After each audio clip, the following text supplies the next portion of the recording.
항상 같이 붙어 다니는 것입니다.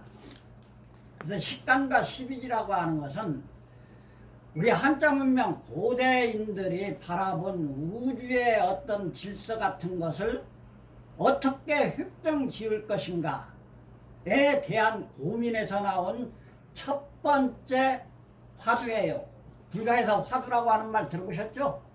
설문해자가 우주를 설계하는 큰 텍스트라고 한다고 한다면은 그 우주를 설계한 큰 텍스트 설문해자 중에서 제1강에 해당하는 화두라 이 말입니다. 화두.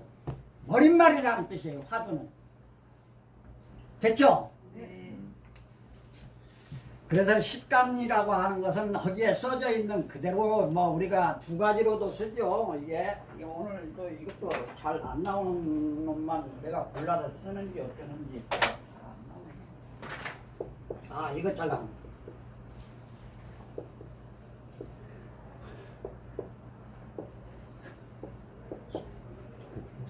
우리가 식간 12제를 같이 공부를 해야 되는데 오늘 식간만 얘기하겠습니다.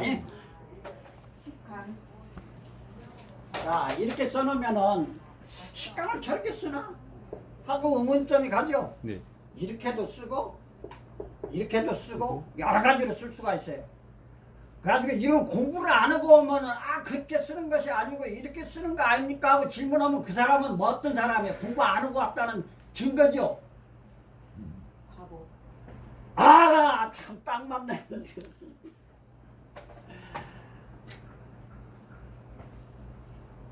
고대인들이 바라본 우주적 질서의 화두라 이 말입니다. 옛날에 내일 해가 뜨지 않는 것을 걱정한 사람이 있죠. 그걸 기후라고 한다고 그랬죠. 들어보신 적이 있죠? 네. 내일 해가 안 뜨면 어떻게 되겠습니까? 그야말로 이 현재를 살고 있는 현대인들한테는 말도 안 되는 얘기지만 고대인들은 내일 해가 안 뜨면 어떻게 될까에 대한 고민이 많았던 것 같아요. 제가 생각해 보면. 그래서 식간의 개념이 나온 거고 그때 당시에 고대인들은 태양이 하나인지를 몰랐던 것 같아요. 그래서 나온 것이 열을 숫자예요. 이건 짤풍음이라고 하는 거고 이것은 가운데 지금 날일자니까 태양을 상징한 글자예요.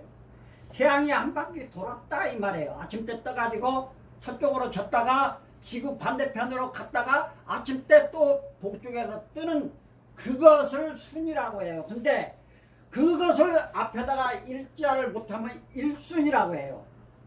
태양 하나가 한 바퀴를 돌았다. 근데 그 일순을 한일자 일순이나 날일자 일순으로 뭐 약간 의미가 달라져요. 날일자 일순이라고 하면은 10개의 태양이 한 바퀴 돌았다 이런 뜻이 되어버려요.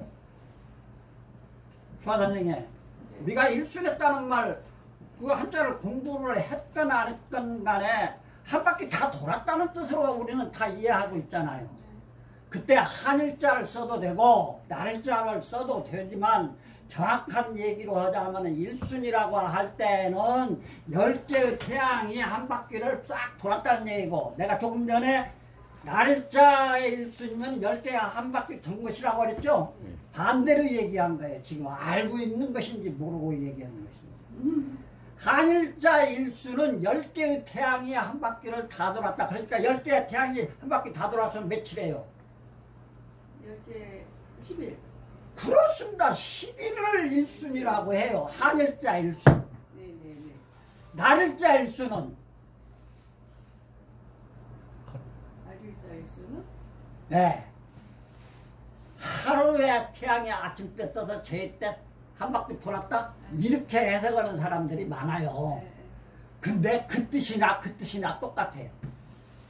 아셨어요? 네. 그래서 한자는 말이에요. 많이 공부할 필요가 없어요. 핵심을 알면 통하는 거예요. 소리값이 같으면 뜻이 거의 같아요. 그래서 소위 향찰이니 이둔이 가찬이 하는 그런 것을 가지고 충분히 한자로 소통을 했었던 것입니다. 쉽게 얘기할게요. 고대인들이 태양이 하나 있는지를 모르고 10개가 순번을 정해서 오늘은 네가 나가, 내일은 내가 나가. 그래갖고 열흘 동안의 순번이 각각 가진 순번이 한 바퀴 뺑 돌면 일순을 했다 해서 만들어진 글자가 이 열흘 순자라 이 말입니다. 이게 열흘 순자예요. 열흘 순.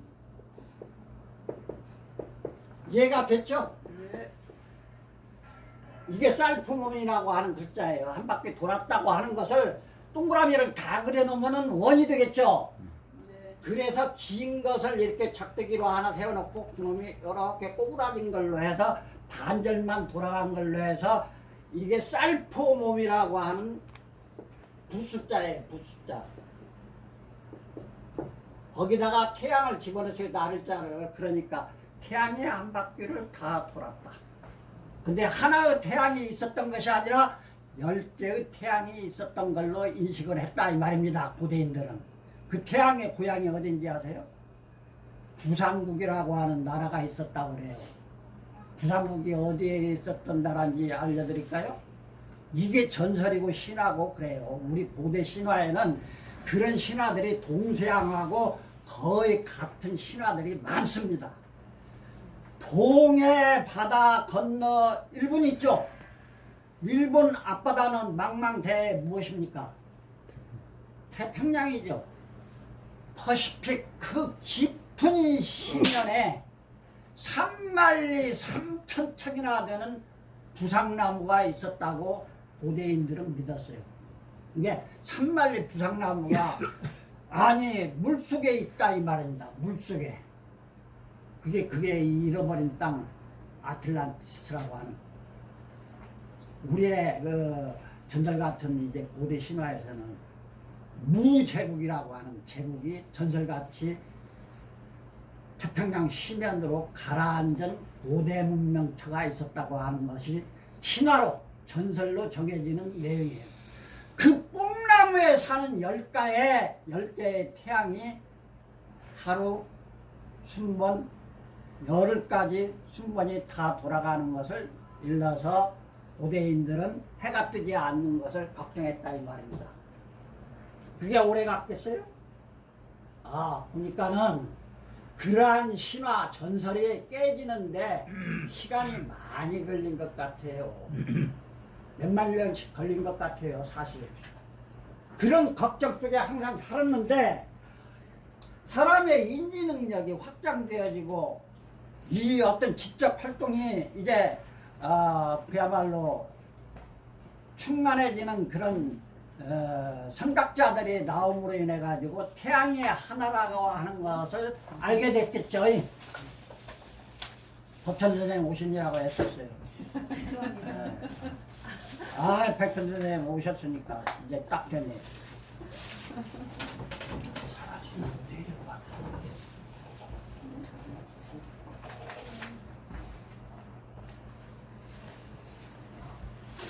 그래서 세월은 그야말로 역사시대를 구분하는 그런 수많은 그 어떤 구분의 분기점들이 있습니다만은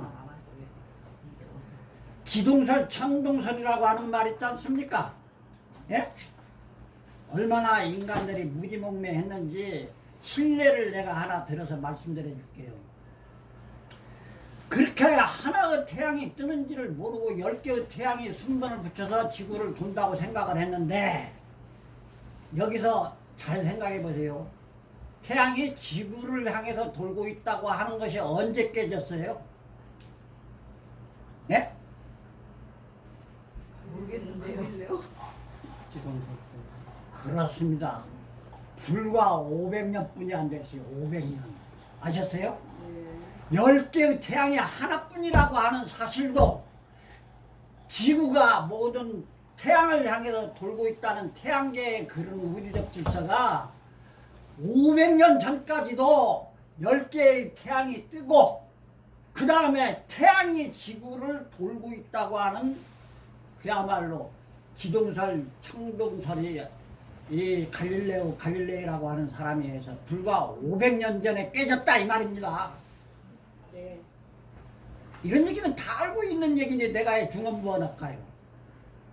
그만큼 인간은 안다고 하는 것이 너무나 많은 세상입니다만은 모르는 것이 너무나 많아요. 그 모르는 이유가 무엇이냐? 사유를 하지 않기 때문에 그래요.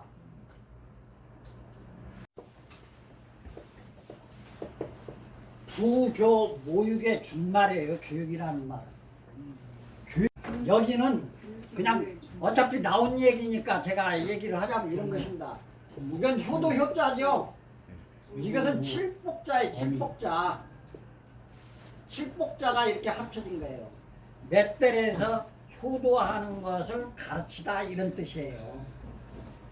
근데 여기에서 지금 내가 매를 때려서 가르치다고 하는 설명도 가능한 것이지만 여기 효라고 하는 것에 이렇게 되어 있는 이것을 손에 잡고 있는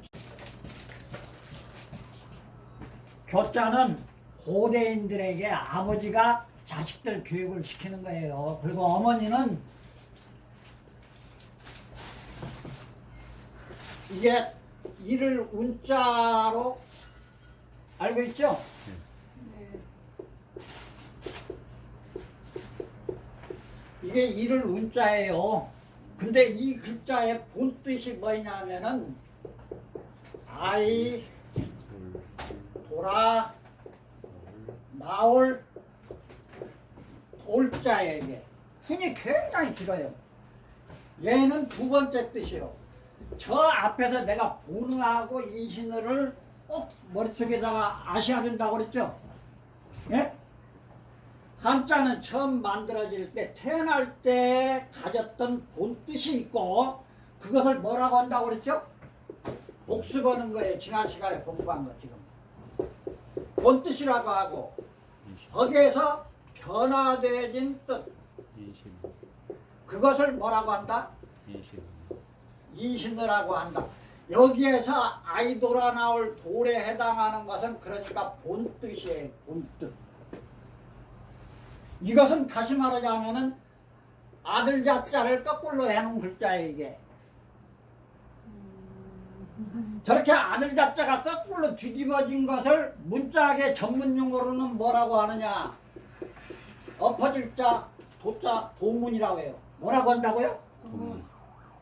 이런 것은 잊어버리지 않으시고 여러분들이 나중에 어떤 사람들을 지도하시든 간에 알으시면 좋아서 제가 빼먹지 않고 얘기를 해드리는 것이에요. 다시 얘기하자면은 이 아이 돌아 나올 돌자가 이를 운자가 된 것은 그 생김새가 해서자형에서는 똑같아요. 이렇게 쓰잖아요. 해서자형에서.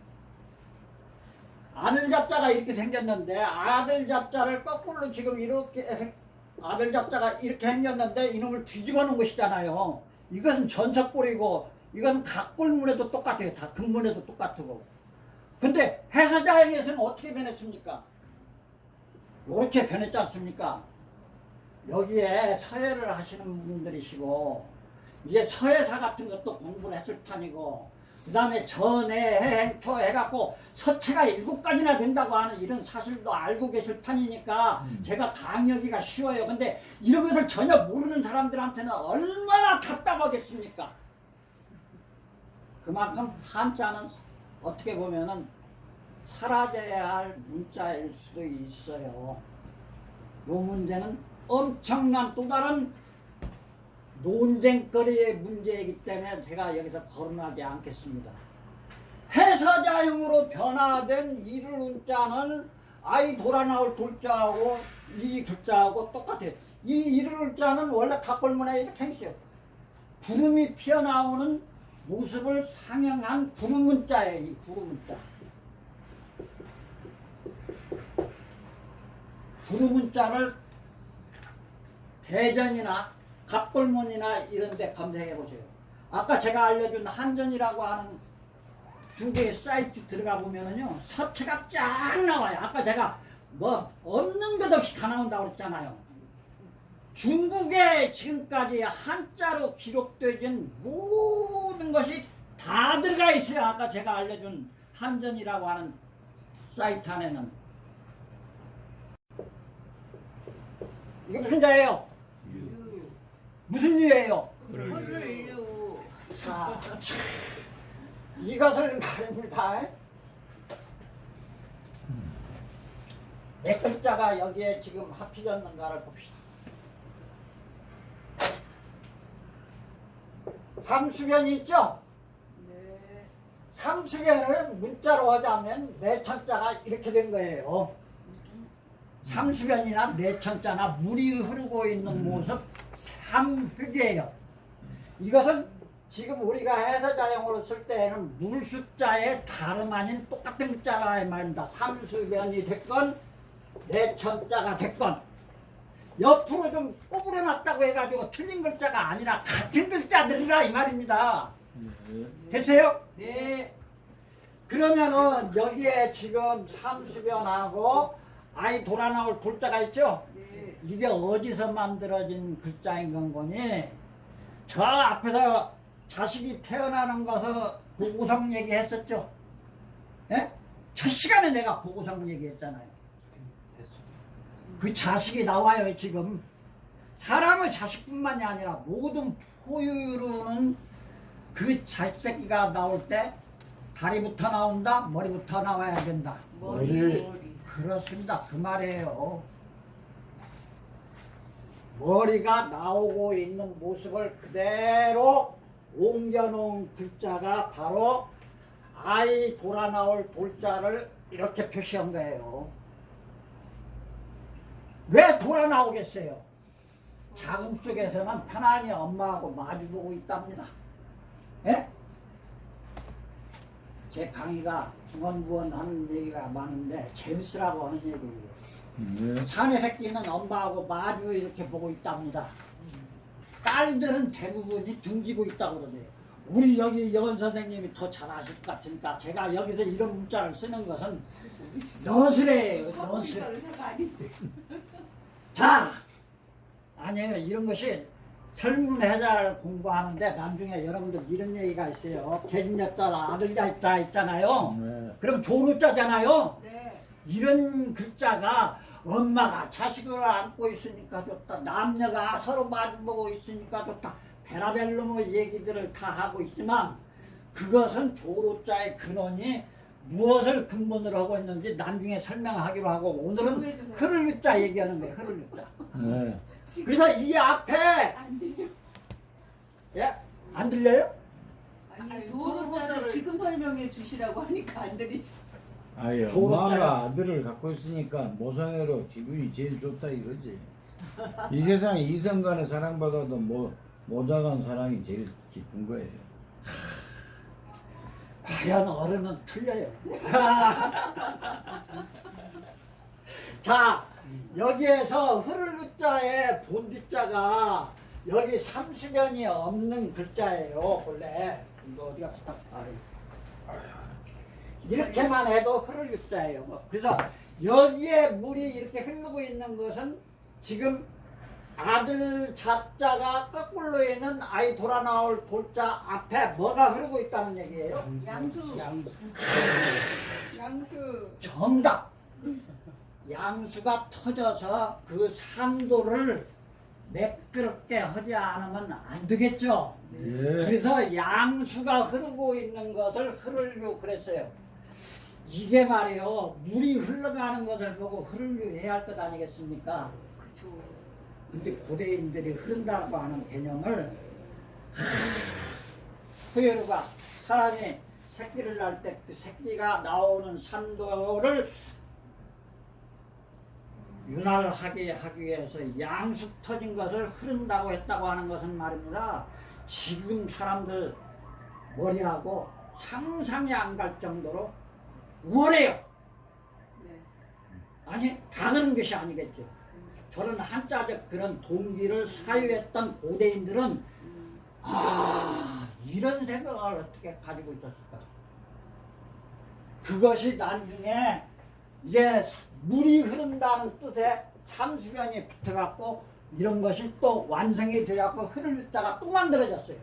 그래서 저런데 이제 다 이런 얘기가 붙어요. 먼저 만들어지고 나중에 만들어지고 순서가 이렇게 되는구나. 글자의 탄생 이력이 다 나와버려요. 이해가 되셨죠? 네. 아, 글자는 한꺼번에 만들어졌다, 안 만들어졌다, 버튼 선생님? 안 만들어졌다. 아, 못 만들어졌다. 이렇게 아이돌아 나올 돌자를 하나를 하고 그때 물이 흘러가는 내천자의 변형자를 해놓고 이것이 흐를 자라고 했던 것은 그야말로 지금 철학이 아무리 머리가 좋다고 해도 저런 생각할 수가 없어요. 그래서 그런 것을 전문 용어로 먼저 만들어진 글자들을 전기자, 뒤에 만들어진 글자들을 후기자, 그 다음에 상형자에다가 상형자를 더 대했죠. 지금 여기에 보면은 아이 돌아 나올 덜자도 상형자죠. 이것도 물이 흘러가고 있는 모습이니까 이것도 상형자죠. 이것도 상형자잖아요. 물이 흘러가는 삼수변에 이쪽으로 지금 변으로 왔을 따름이니까.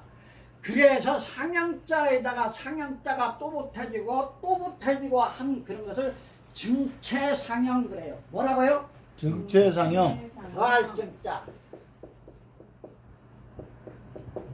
시루증자, 더할증자 똑같은 말이에요. 시루가 소주에 있죠? 네. 하나 더 올려놨다 이런 뜻이에요. 증자는 시루가 소주에 있잖아요. 네, 시루도 뭐또 하나 올려.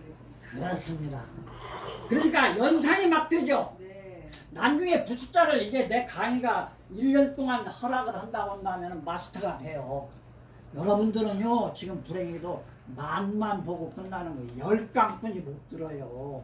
예. 아셨어요? 불행해. 그러나 10강을 들으시되 충분히 여러분들 혼자서 스스로 공부를 저 어째가 저렇게 그냥 오래오래 소리를 지른 이유가 있었구나. 이게 나 혼자 해도 될 것 같다 하는 자신감이 생길 때까지는 될 거예요 아마. 잠깐 쉬겠습니다. 네.